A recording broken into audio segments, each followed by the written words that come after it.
আসসালামু আলাইকুম। বাংলা সংবাদে সবাইকে স্বাগত জানাচ্ছি। আমি চিন্তিয়া হক। শুরুতেই সংবাদ শিরোনাম।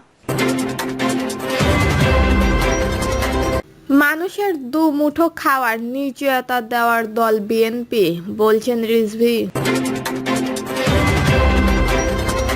এদিকে ছাত্র দলের কমিটি নিয়ে সংঘর্ষ ও ধাওয়া পাল্টা ধাওয়ায় আহত 15। জানাবো সংসদের আগে স্থানীয় নির্বাচন চাই জামায়াত, বলছেন ডক্টর শফিকুর রহমান। এবং সর্বশেষ জানাবো ঋণ করে ঘি খাওয়ার প্রবণতা থেকে বের হতে পারেনি সরকার, বলছে বাম জোট। শুনছিলেন সংবাদ শিরোনাম, এবারে বিস্তারিত। মানুষের দুমুঠো খাওয়ার নিশ্চয়তা দেওয়ার দল বিএনপি, বলছেন রিজভী। বিএনপির সিনিয়র যুগ্ম মহাসচিব রুহুল কবির রিজভী বলেছেন, আওয়ামী লীগের শাসনামলের তুলনায় বিএনপির আমল ছিল ব্যতিক্রম। বিএনপির আমলে জনগণ তাদের মতামত প্রকাশের স্বাধীনতা ভোগ করেছিল, যা বর্তমান সরকারের আমলে অনুপস্থিত। তিনি দাবি করেন, গণতন্ত্রের নিশ্চয়তার দল বিএনপি, মানুষের দুমুঠো খাওয়ার নিশ্চয়তা দেওয়ার দল বিএনপি। তিনি বলেন, বিএনপি জনমতের খাদ্য নিরাপত্তা ও দেশের সার্বভৌমত্ব রক্ষার অঙ্গীকারবদ্ধ। রিজভী বলেন, শহীদ রাষ্ট্রপতি জিয়াউর রহমান ছিলেন একজন যুগোচিষ্টি নেতা। তিনি জনগণের দুর্দশা উপলব্ধি করে কৃষি ও অর্থনৈতিক উন্নয়নের জন্য খাল খনন, অল্প সুদে ঋণের ব্যবস্থা করেছিলেন।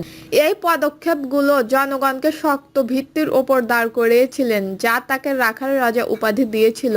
তিনি আরও বলেন, জিয়াউর রহমানকে আন্তর্জাতিক ষড়যন্ত্রের মাধ্যমে হত্যা করা হয়েছে। তিনি বর্তমান সরকারের সমালোচনা করে বলেন, আওয়ামী লীগের মত প্রকাশের স্বাধীনতা হরণ করে জনগণকে দমন করেছে। রিজভী বলেন, গেল 15 বছর বিএনপি সহ গণতান্ত্রিক সব রাজনৈতিক দলের নেতা ও কর্মীদের একই ব্যবস্থা করেছে আওয়ামী লীগ।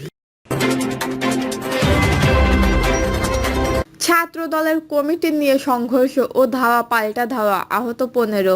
শরীয়তপুরে জেলা ছাত্র দলের সদ্য ঘোষিত আহ্বায়ক কমিটির কেন্দ্র করে দুই পক্ষের মধ্যে সংঘর্ষ ও ধাওয়া পাল্টা ধাওয়ার ঘটনা ঘটেছে। এতে অন্তত 15 জন আহত হয়েছে। জানা গেছে, শরীয়তপুর জেলা ছাত্র দলের সর্বশেষ কমিটি 2022 সালের ফেব্রুয়ারিতে বিলুপ্ত করেন কেন্দ্রীয় ছাত্র দল। দীর্ঘদিন পর মঙ্গলবার কেন্দ্রীয় ছাত্র দলের সভাপতি রফিকুল ইসলাম রফিক এবং সাধারণ সম্পাদক নাসির উদ্দিন নাসির 35 সদস্য বিশিষ্ট আহ্বায়ক কমিটি অনুমোদন করেন। তবে এই কমিটিকে ঘিরেই তৈরি হয় বিভক্তি। বিকেলে কমিটিকে স্বাগত জানিয়েছেন একটি পক্ষ বিজয় মিছিল বের করে, অন্যদিকে কমিটিতে অনিয়মের অভিযোগ তুলে আরেকটি পক্ষ এর বিরোধিতা করে বিক্ষোভ মিছিল বের করে।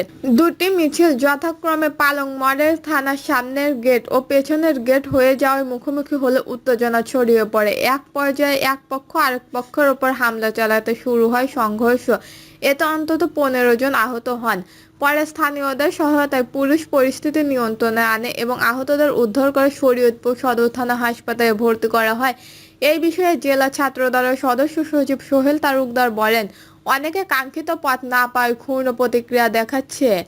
আমরা আলোচনার মাধ্যমে সমাধান চাচ্ছিলাম, তার মধ্যে আমাদের আনন্দ মিছিলে হামলা হয়েছে। অন্যদিকে আফজাল খান অভিযোগ করেন, জাকির ও সোহেলের সমর্থকরা ছাত্রলীগ ও যুবলীগের লোকজন নিয়ে আমাদের ওপর হামলা চালিয়েছে। আমাদের যে দাবি তুলেছি, বিবাহিত ও ছাত্রদের বাদ দিয়ে প্রকৃত ছাত্রদের নিয়ে পক্ষপাতিত্ব কমিটি করতে হবে। এ দাবি মানা না হলে আন্দোলন চলবে। জেলা পুলিশ সুপার মোহাম্মদ নজরুল ইসলাম বলেন, সংঘর্ষণকারীরা থানা সংলগ্ন এলাকায় সংঘর্ষণের ঘটনা ঘটিয়েছে। ভিডিও ফুটেজ বিশ্লেষণ করে অপরাধীদের বিরুদ্ধে আইনগত ব্যবস্থা নেওয়া হবে। সংসদের আগে স্থানীয় নির্বাচন চাই জামায়াত, বলছেন ডক্টর শফিকুর রহমান। দেশের চলমান সার্বিক পরিস্থিতি নিয়ে সংবাদ সম্মেলন করেছে বাংলাদেশের জামায়াত ইসলামী। সম্মেলনে সংস্কার, নির্বাচন, বিচার সহ গুরুত্বপূর্ণ বিষয়ে দলের অবস্থান পরিষ্কার করেছেন দলটির আমির ডক্টর শফিকুর রহমান। তিনি বলেন, সংসদের আগে স্থানীয় নির্বাচন হতে হবে। নির্বাচন কমিশনকে সক্ষমতার প্রমাণ করতে হবে। আমরা জাতীয় নির্বাচন নিয়ে সময় বেঁধে দেওয়ার পক্ষে নয়। নির্বাচন কিভাবে হবে এমন প্রশ্ন রেখে শফিকুর রহমান বলেন, জামায়াতের সাবেক আমির গোলাম আজম কেয়ারটেকার সরকারের রূপরেখা দিয়েছিলেন। এর ভিত্তিতে 91 নির্বাচন হয়, যা বাংলাদেশের সবচেয়ে সুষ্ঠু নির্বাচন। আওয়ামী লীগকে আজীবন ক্ষমতায় রাখতে আদালতের মাধ্যমে কেয়ারটেকার সরকার ব্যবস্থা খতম করা হয়েছিল। নির্বাচন লেভেল লেভেল পেইং ফিল্ড ধ্বংস করে কেয়ারটেকারের ব্যবস্থা খতম করা হয়েছিল। এর পরিণতি বাংলাদেশে 15 বছর ভোগ করেছে। জামায়াত আমির বলেন, আওয়ামী লীগ 2018 সালে সুষ্ঠু নির্বাচনের প্রতিশ্রুতি দিয়েছিলেন। অনেক কূটনৈতিক বন্ধু বলেছিলেন তাদের পরীক্ষা কর সুষ্ঠু নির্বাচন দেয় কিনা। জামায়াতের 23 প্রার্থীর 12 জন কারাগারে ছিলেন।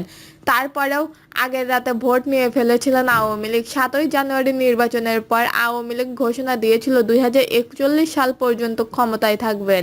রাজনৈতিক বন্ধুদের অনেক আশা হারিয়ে ফেলেছিলেন। শফিকুর রহমান বলেন, অতীতে অনেক সরকার আন্দোলনে বিদায় নিয়েছে, কিন্তু আওয়ামী লীগের মতো কেউ পালায়নি। কী পরিমাণ অপরাধ করেছেন তারা, এর থেকে আন্দাজ করা যায়। কিন্তু ল্যাংড়া ভূতের মতো ওপার থেকে উস্কানি দেয়।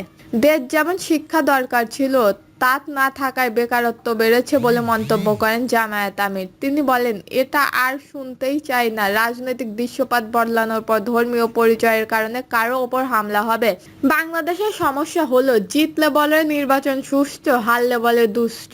ন্যায় বিচারের জন্য গুরুত্বপূর্ণ সংস্কার সম্পূর্ণ করে প্রধান উপদেষ্টার ঘোষিত সময়ের মধ্যে সুষ্ঠু নির্বাচন করতে হবে। সেখানে জনগণের ভোট দিতে পারবে। কেউ ভোট নিয়ে ইঞ্জিনিয়ারিং করার দুঃসাহস দেখাতে পারবে না। প্রবাসীদের ভোটের ব্যবস্থা করার দাবি জানিয়েছেন জামায়াত আমির। প্রবাসীদের অবশ্যই ভোটের ব্যবস্থা করতে হবে, এই বিষয়ে তারা ছাড় দিতে নারাজ। প্রবাসীরা তাদের নাগরিক অধিকার প্রয়োগ করতে পারেন না।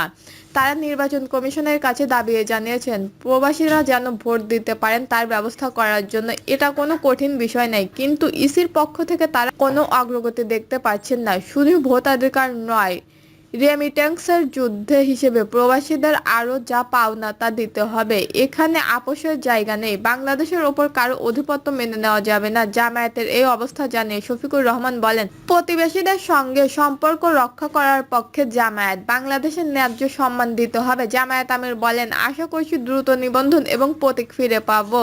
ভোট সভায় জামায়াতের প্রতীক খেয়ে ফেলা হয়েছিল। এখনকার নির্বাচন কমিশন যেন চেয়ারের সম্মান করে জামায়াতের প্রতীক ফিরিয়ে দেয়। শফিকুর রহমান বলেন, আমরা ফেব্রুয়ারি টু এপ্রিল একটি ফ্লেক্সিবল টাইম মেনশন করেছি। প্রথমে ফেব্রুয়ারি বলেছিলাম, পরে এপ্রিল পর্যন্ত আমরা এটাকে ফ্লেক্সিবল করেছি। আর অন্যদিকে বিএনপি ডিসেম্বরের মধ্যেই নির্বাচন চেয়েছে।